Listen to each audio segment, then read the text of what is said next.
बात करेंगे कि दुनिया के कई देशों में स्टूडेंट वीजा को लेकर बदलाव हो रहे हैं। खासतौर पर अमेरिका ने इसका ऐलान भी कर दिया है कि जो ऑनलाइन कोर्सेज चल रहे हैं और अगर वो स्टूडेंट उसके तहत उस कार्यक्रम में शामिल हैं तो फिर उन्हें वहां पर वीजा नहीं मिलेगा, वो कैंसिल किया जाएगा। इसके अलावा यूरोप के कई देशों में भी अपने नियमों को बदला है, चाहे वो स्नातक स्तर की बात हो या फिर पीजी कोर्सेज को लेकर हो। और ऐसे में भारत से हर साल दुनिया के अलग अलग देशों में जाने वाले स्टूडेंट्स जिनकी संख्या कई हजार में होती है, उनका भविष्य क्या होगा, किस तरीके की चुनौतियां हैं और क्या उनके सामने बेहतर विकल्प इस कोरोना काल में हो सकता है, उस पर हम बातचीत करेंगे।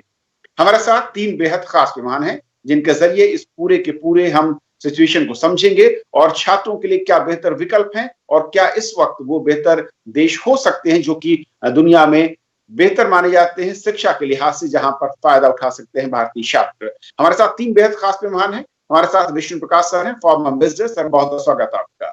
हमारे साथ डीपी श्रीवास्तव सर हैं, फॉर्मर एम्बेसडर। सर, आपका बहुत बहुत स्वागत है।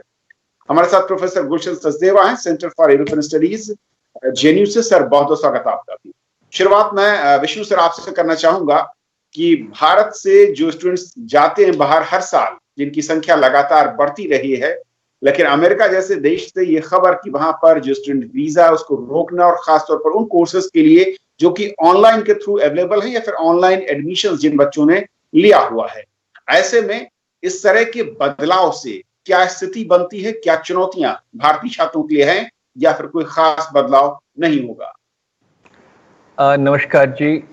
जहाँ तक जो मैं देख रहा हूँ कि भारतीय छात्रों की संख्या बराबर बढ़ रही है और तकरीबन हर एक देश, और इस देशों में मैं शामिल करूँगा कनाडा को, अमेरिका को, ऑस्ट्रेलिया को, यूएस, यूके को, बाकी देशों को भी भारतीय छात्रों में उनको बहुत रुचि है क्योंकि बहुत काबिल बच्चे जाते हैं हमारे इन देशों में। सबसे अमेरिका में देख लीजिए, तकरीबन जो आप बात कर रहे थे, तकरीबन 20% जो छात्र हैं वो भारतीय हैं। और अमेरिका ने जो मॉडल इख्तियार किया है वो बहुत ही अच्छा है क्योंकि जो बच्चे हैं एक तो सबसे अच्छे जाते हैं, अपने जो प्रतिभाशाली बच्चे वहाँ रहते हैं, वहाँ काम करते हैं और इस तरह से उनकी जो R&D कैपेबिलिटी है उसको मजबूत करते हैं। तो अब जो इस वक्त हो रहा है वो थोड़ा मिक्स्ड है पिक्चर। काफ़ी जगह में बड़ा प्रोग्रेसिव स्टेप्स लिए जा रहे हैं, जैसे इंग्लैंड में क्योंकि उन्होंने visa related work related visa बंद कर दिए थे तो हमारे छात्रों की संख्या आधी रह गई थी और अब दोबारा हमारे छात्र तकरीबन 37,000 38,000 के करीब हो गए हैं। कनाडा ने तो कमाल कर दिया है। कनाडा में तकरीबन 2 लाख भारतीय छात्र हैं और उनको देखिए, मोटी बात यह है कि भारतीय छात्र इसलिए जाते हैं कि एक तो विद्या के लिए, दूसरा कि उनको एम्प्लॉयमेंट अपॉर्चुनिटीज़ के लिए, क्योंकि हम एक विकासशील देश हैं। तो ये है। और जो अब अमेरिका ने कदम उठाया है, मेरे विचार में ऐसा कोई भारी गलत है जहाँ तक मुझे लगता है, पर ऐसा कि बच्चों पे बड़ा नेगेटिव प्रभाव पड़ेगा ऐसा नहीं लगता क्योंकि वीज़ा कैंसिल नहीं हुए हैं।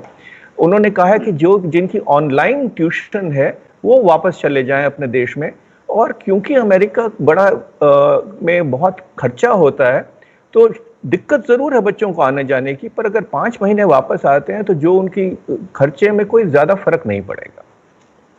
ओके, गुलशन सर, क्योंकि कई यूनिवर्सिटीज में और खासकर अगर मैं अमेरिका की बात करूं, भारतीय छात्र बहुत ज्यादा संख्या में पहुंचते हैं, जैसा कि विष्णु सर ने कहा। और वहां पर खबर ये भी है कि कई यूनिवर्सिटीज हैं जो कि इस तरह के फैसलों के खिलाफ हैं और उन्हें आवाज भी अपनी बुलंद की है। लेकिन अगर अमेरिका में ही समझें, क्या कोविड एरा में भी वो क्रेज विदेशी धरती पर पढ़ाई का कायम है और उसके पीछे वजह क्या है, जो संख्या लगातार दिनों दिन बढ़ रही है इन अगर यूरोपीय देशों की बात करूं?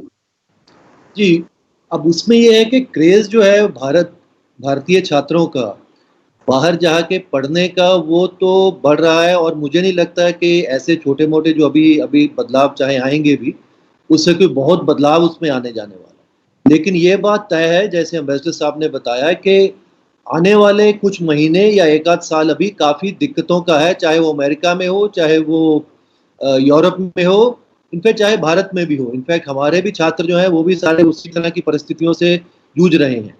अब ये है कि जैसे अमेरिका अभी कोरोना के मामले में विश्व का अभी पहले स्तर का एक देश बना हुआ है, जहाँ पे 30 लाख लोगों को संक्रमित हो चुके हैं, 1.25 लाख लोग मर चुके हैं, और वहाँ के यूनिवर्सिटीज़ के जो एडमिनिस्ट्रेशन है वो ऑब्वियसली घबराए हुए हैं, उन्होंने उसको कुछ समय तक उसको बंद करना चाहते हैं।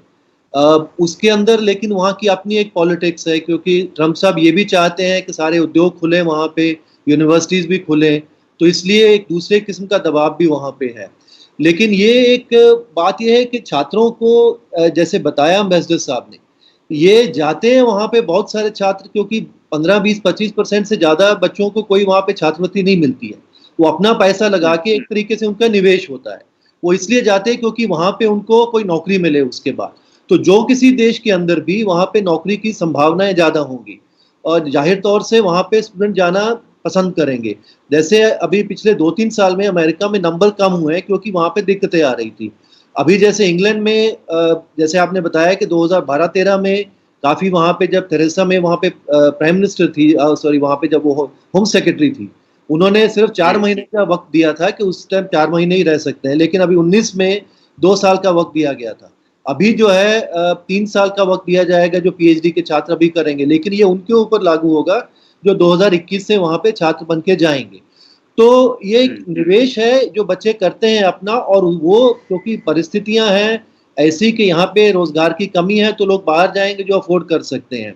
लेकिन वो दिक्कतें हैं, जैसे बात यह है कि जैसे हमारी यूनिवर्सिटीज़ के अंदर भी, भारत के अंदर रातों रात हमने सारे अपने लाखों छात्रों को घर भेज दिया है, 4 महीने से सब लोग घर में हैं। तो इसी तरीके से अगर अमेरिका के अंदर भी वहाँ की यूनिवर्सिटीज़ अगर ऑनलाइन चल रही है और अगर वो छात्रों को कह रहे हैं कि आप चले जाए 2-4 महीने के बाद, उसके बाद जब चल जाएंगी वहाँ पे आ जाएंगे, तो मुझे लगता है कोई इतना बड़ा मुद्दा नहीं है कि जिसके लिए हम इतने परेशान हों।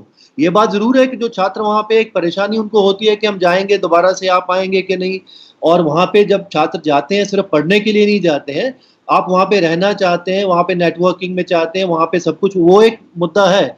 लेकिन परिस्थितियाँ ऐसी हैं पूरे दुनिया की कि उसके अंदर सारी यूनिवर्सिटीज़ जूझ रही हैं, जिस तरह की वहाँ पे सिचुएशन होगी, चाहे वो ऑस्ट्रेलिया में भी देख लीजिए, अभी वो स्टूडेंट आने वाले थे फिर उन्हें बंद कर दिए। तो ये एक दिक्कत का समय है, वो सिर्फ अमेरिका में नहीं है, क्योंकि काफ़ी लोग अमेरिका में भारत के पढ़ते हैं तो इसलिए थोड़ा ये मुद्दा बन गया है। लेकिन पूरी यूनिवर्सिटी जो है, पूरी दुनिया की यूनिवर्सिटीज़ जो हैं, वो इसी प्रॉब्लम से जूझ रही है। जैसे जैसे ये मामला सुलझता जाएगा, अगर सिचुएशन कोरोना की ठीक हो जाएगी, यूरोप के अंदर जैसे अभी धीरे धीरे थोड़ी सी बेटर हो गई है, अमेरिका में भी अगर बेटर हो जाएगी मामला सुलझ जाएगा। इसी तरह से भारत में भी हमारे बच्चे भी जो हैं वो भी एकदम सारे के सारे जो हैं, पूरी यूनिवर्सिटीज बंद पड़ी हैं, लैब्स बंद पड़ी हैं, वो भी जा चुके हैं घरों के अंदर। तो दिक्कतें सारे स्टूडेंटों को हैं, सिर्फ अमेरिका में भारतीय बच्चों को दिक्कत नहीं है, सारे जो फॉरेन स्टूडेंट्स हैं सभी को उसी तरह की दिक्कत है। तो हमको उस पूरे ब्रॉडर जो उस कॉन्टेक्स्ट के अंदर इसको समझना चाहिए। लेकिन मुझे नहीं लगता है कि इससे कोई ऐसा जो मोह है भारतीय बच्चों का बाहर जाने का, वो कम हो जाएगा, वो नहीं होने वाला है, क्योंकि उसके एक अपने कारण है जिसलिए वो जाते हैं। लेकिन ये बात भी सही है कि आने वाले 6-8 महीने जो है उनके लिए दिक्कतों का समय है, और अगर जिनको अभी एडमिशन मिल गई है वो नहीं जा पा रहे हैं, या ऑब्वियसली जब आप इतना पैसा दे के सिर्फ ऑनलाइन नहीं पढ़ना चाहते हैं, वहाँ जाना चाहते हैं, ये सारी दिक्कतें हैं वो स्टूडेंटों को आ रही हैं। जी ओके। और इस तरीके से श्रीवास्तव सर, क्योंकि अमेरिका में अगर मैं कहूँ कि कई सारी यूनिवर्सिटीज, हार्वर्ड, MIT जैसे जो है संस्थान है, इन्होंने इस तरह के फैसलों का विरोध किया। उन्होंने कहा कि इससे जो एडमिशन प्रोसेस है, जो अट्रैक्शन है छात्रों का, वो नेगेटिव पर इम्पैक्ट पड़ेगा। और इसके साथ साथ क्या जो दूसरे विकल्प हैं इस वक्त भारतीय अगर छात्रों के नजरिए से देखें, अमेरिकी यूनिवर्सिटीज के अलावा, वो ज्यादा बेहतर विकल्प नजर आते हैं, या फिर डिजिटल ऑनलाइन एरा में इस वक्त सब जगह हालात एक जैसे हैं और इसमें बहुत ज्यादा फर्क किसी, अगर हम कंपेयर करें यूके को लेकर या चाइना को लेकर या अमेरिका को लेकर, तो बहुत ज्यादा फर्क नजर नहीं आता। देखिए, इसमें 2 बातें तो मैं स्पष्ट करना चाहूंगा शुरू में। इस चर्चा में हमें पूर्ण संदर्भ को ध्यान में रख के करना पड़ेगा। ये जो इनका निर्णय लिया गया है ट्रम्प साहब का, ये सिर्फ हिंदुस्तानी छात्रों के लिए नहीं है, ये दुनिया भर के छात्रों के लिए है। दूसरा कि जो कुछ हो रहा है वो कोविड की वजह से आर्थिक संकट और अनएम्प्लॉयमेंट बढ़ा है। ये चीज़ें जो हैं उच्च शिक्षा के माहौल को पूरी तरह से आने वाले कई बरसों तक इस पे असर रहेगा। तो हायर एजुकेशन को रीस्ट्रक्चर करना पड़ेगा। और इससे लिंक्ड है तीसरा पहलू कि इसका जो पॉजिटिव रचनात्मक पहलू है कि डिस्टेंस लर्निंग इंटरनेट के ज़रिए उच्च शिक्षा की कॉस्ट कम कर देती है और वो उसकी पहुंच ज़्यादा छात्रों तक हो सकती है। अब रही ये बात कि हमारे पास विकल्प क्या है, आप देख लीजिए अभी वर्ल्ड बैंक की 2 हफ्ता पहले रिपोर्ट आई थी, दुनिया की सारी इकोनॉमी इस कोविड से अफेक्टेड है और ये इससे निपट के आने में कम से कम 2 या 3 साल लगेंगे। अमेरिका में अभी शायद 4 महीने में शासन शायद हो सकता है ट्रम्प साहब फिर जीत जाए, हो सकता है शासन बदल जाए, लेकिन यूरोप या और जगह ऐसी कोई बात नहीं है। तो विकल्प कम है, लेकिन अगर हम इसका रचनात्मक पहलू देखें, इससे इंटरनेट के ज़रिए शिक्षा की कीमत कम हो जाती है और इसका एक्सेस बढ़ जाता है।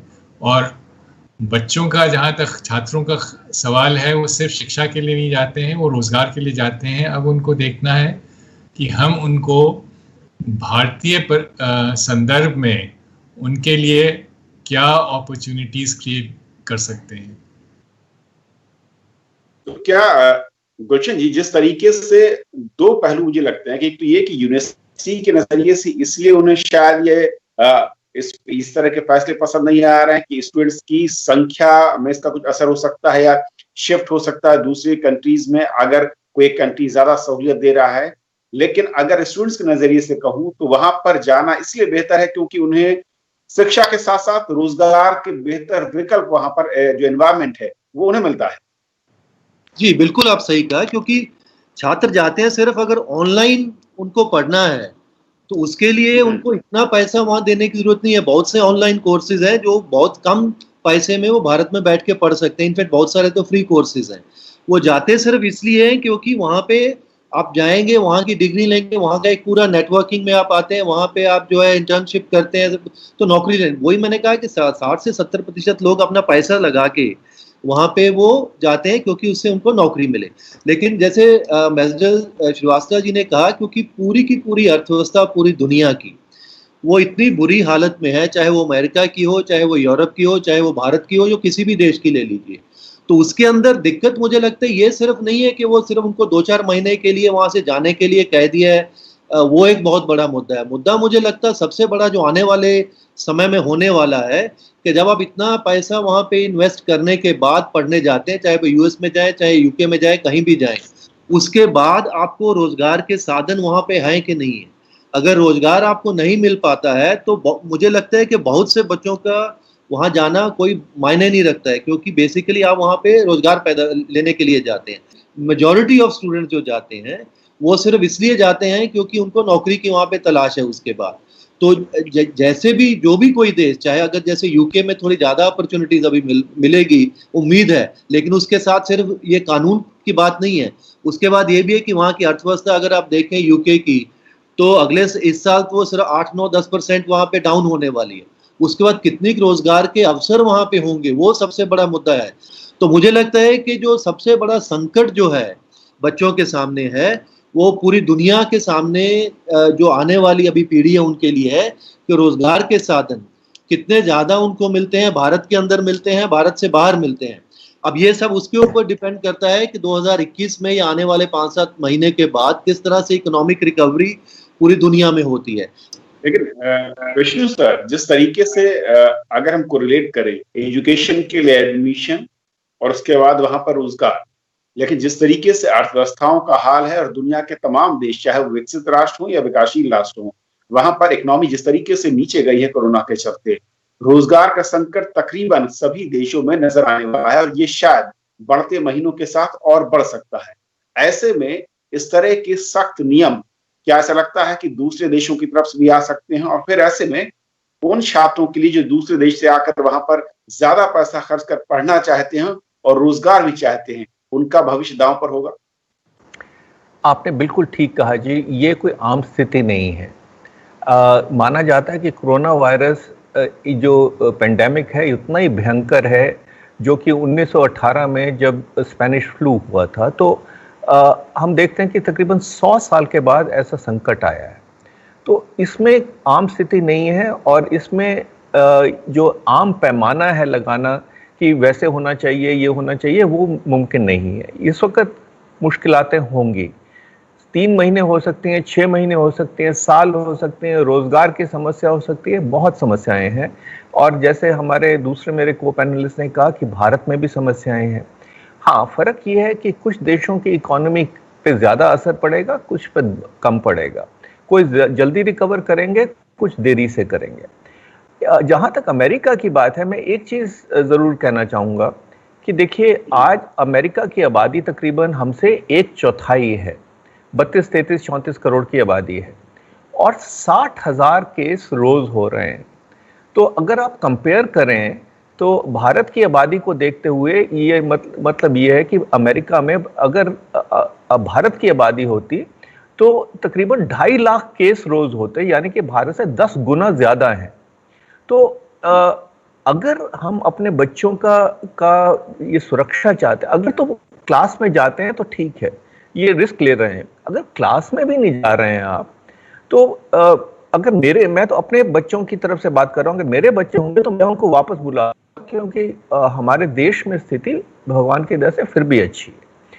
तो अब रही बात ऑनलाइन एजुकेशन की, ये इसमें बदलाव जरूर आएंगे, पर मोटी बात यह है कि जब तक हमारे पास अपॉर्चुनिटीज नहीं होंगी, जब तक हमारे पास इतनी अपॉर्चुनिटीज नहीं होंगी जितनी है, और तब तक हमारे बच्चे बाहर जाने की जिनके पास क्षमता है कोशिश करेंगे। और दूसरा ये भी है कि हमारे जो इंस्टीट्यूशंस हैं, विश्वविद्यालय हैं, वो इतने कंपेटिटिव हैं कि जो आपके 20, 25, 30, 40 जो टॉप के विश्वविद्यालय हैं उनमें एडमिशन तो तकरीबन बहुत ही मुश्किल है। तो जो प्रतिभाशाली बच्चे कहाँ जाएं? तो जाहिर है कि अगर उनके पास व्यवस्था है, आर्थिक व्यवस्था, तो बाहर जाएंगे। फर्क जरूर पड़ेगा, पर जब तक जरूरत होगी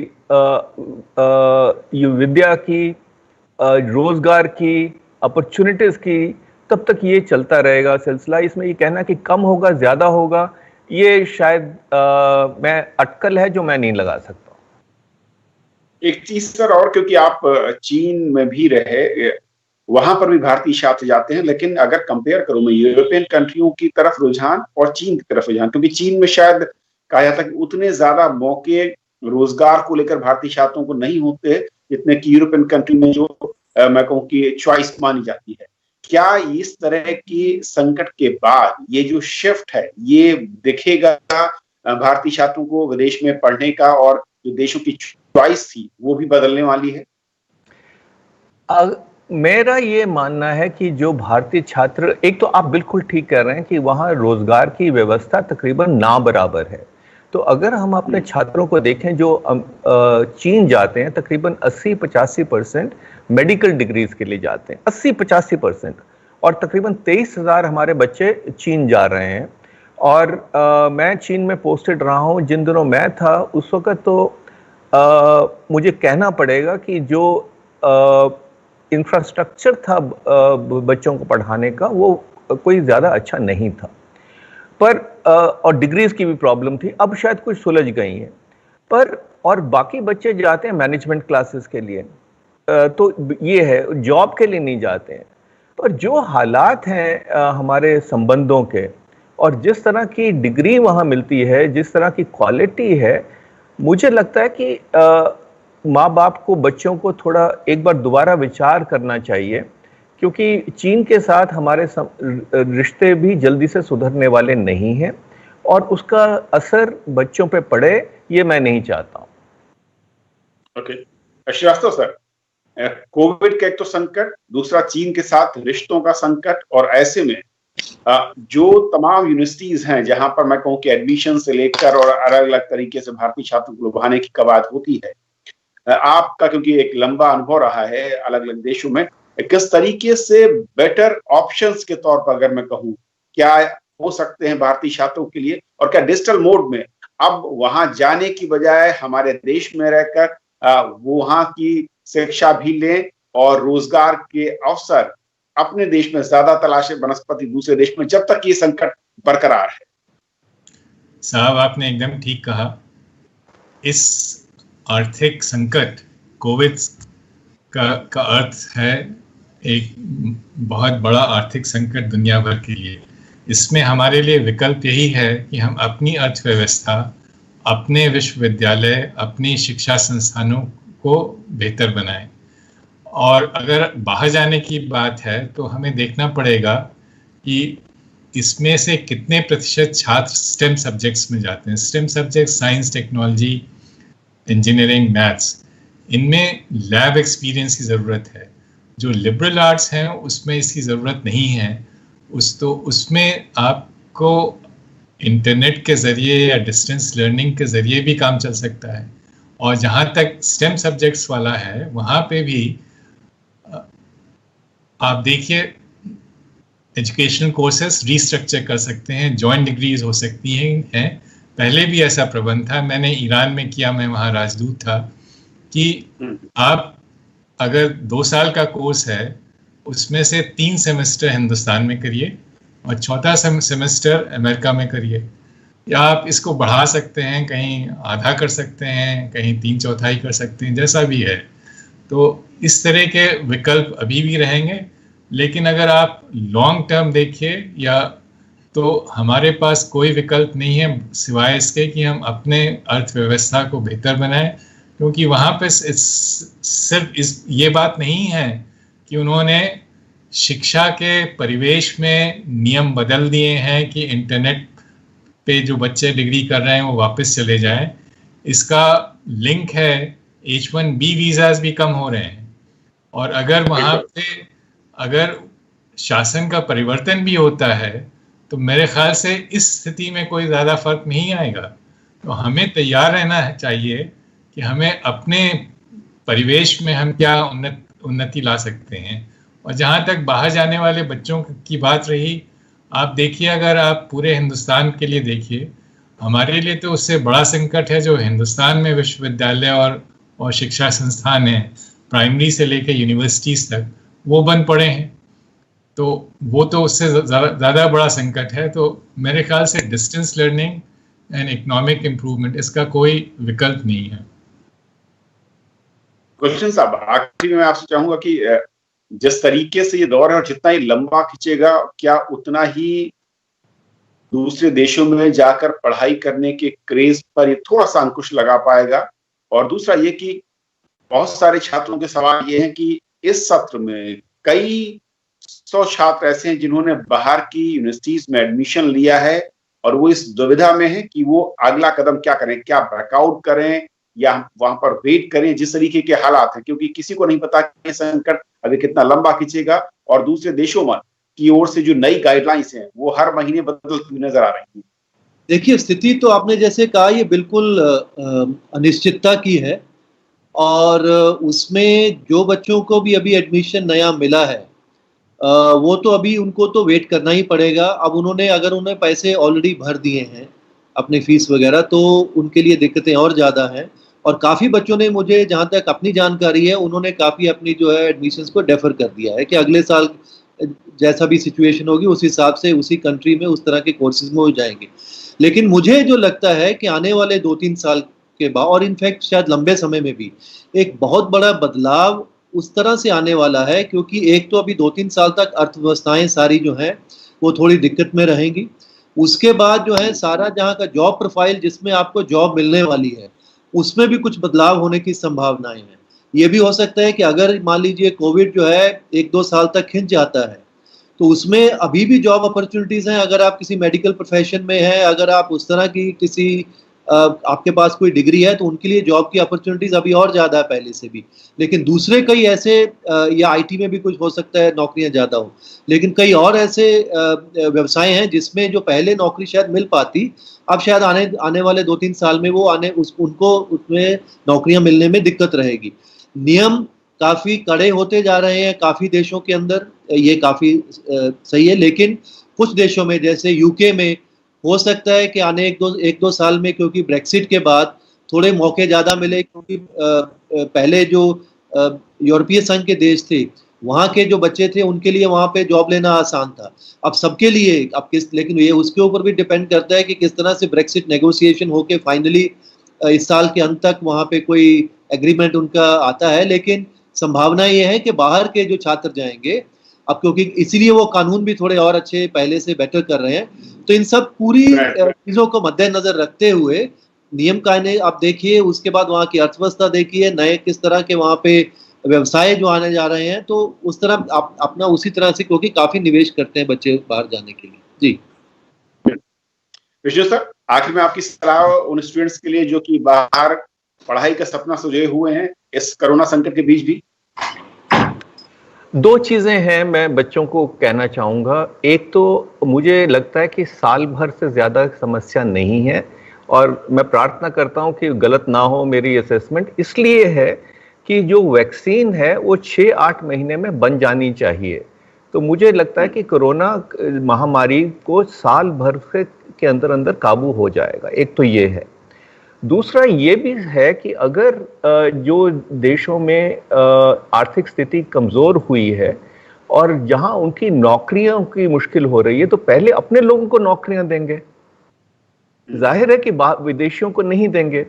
तो इस वक्त बाहर जो अपॉर्चुनिटीज हैं वो जाहिर है कुछ साल के लिए फर्क पड़ेगा।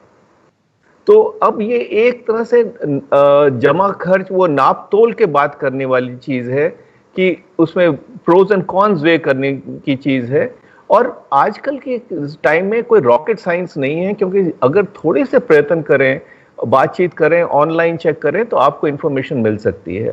तो मेरा यही सुझाव है कि जल्दबाजी मत करें और थोड़ा सा अपना ख्याल रखें और नाप तोल के करें जो भी करते हैं, और आपका निर्णय ठीक रहेगा। श्रीवास्तव सर, आपकी कोई सलाह? सर, मेरा तो विचार है कि ये संकट विश्व के सामने कम से कम 5-6 साल रहेगा। कोविड की वैक्सीन अगर साल भर में भी डेवलप हो जाती है, अर्थव्यवस्था इतनी जल्दी नहीं सुधरेगी। पहले ये अनुमान लगाया जा रहा था कि वी शेप रिकवरी होगी, कि जितनी तेज़ी से अर्थव्यवस्था नीचे गई है उतनी तेज़ी से ऊपर आएगी। अब ऐसा विचार नहीं है। पिछली बार जो ग्रेट रिसेशन हुआ था उसकी रिकवरी कम से कम वो 1936 के बाद शुरू हुई है। इनफैक्ट वो सेकेंड वर्ल्ड वॉर की वजह से प्रोडक्शन बढ़ा, तो ऑलमोस्ट 1 डेकेड उसमें लग गया। ये रिसेशन उससे ज़्यादा गंभीर है। तो मेरे ख्याल से हमें इस बेसिस पे चलना चाहिए कि अगले 5-6 साल तक हमारे छात्रों को हिंदुस्तान में जो संस्थाएं हैं उनमें पढ़ के, और हो सकता है जॉइंट डिग्रीज वगैरह वो सब हो सकती हैं, मगर ये उम्मीद करना कि पुराना रवैया चलेगा और शिक्षा के माध्यम से हमें वहाँ रोजगार मिल जाएगा, वो बड़ा मुश्किल है। क्योंकि इसमें जो कुछ भी हो रहा है शिक्षा के क्षेत्र में, जो वीज़ा के क्षेत्र में जो प्रतिबंध लग रहे हैं, वो तो और कड़े से कड़े होते जाएंगे। सर, आप तीनों मेहमानों का हमारे साथ इस बहुत ही महत्वपूर्ण चर्चा में शामिल होने के लिए और समझाने के लिए कि असल में इस कोरोना संकट के बीच दुनिया के अलग अलग देशों में किस तरीके से स्टूडेंट्स के लिए वीजा नियमों में बदलाव किए जा रहे हैं, उसके पीछे का मकसद क्या है, उसका असर कहां पर होगा, और जो स्टूडेंट्स जो किसी भी देश से वहां पर जा रहे हैं, असल में उनकी शिक्षा के साथ साथ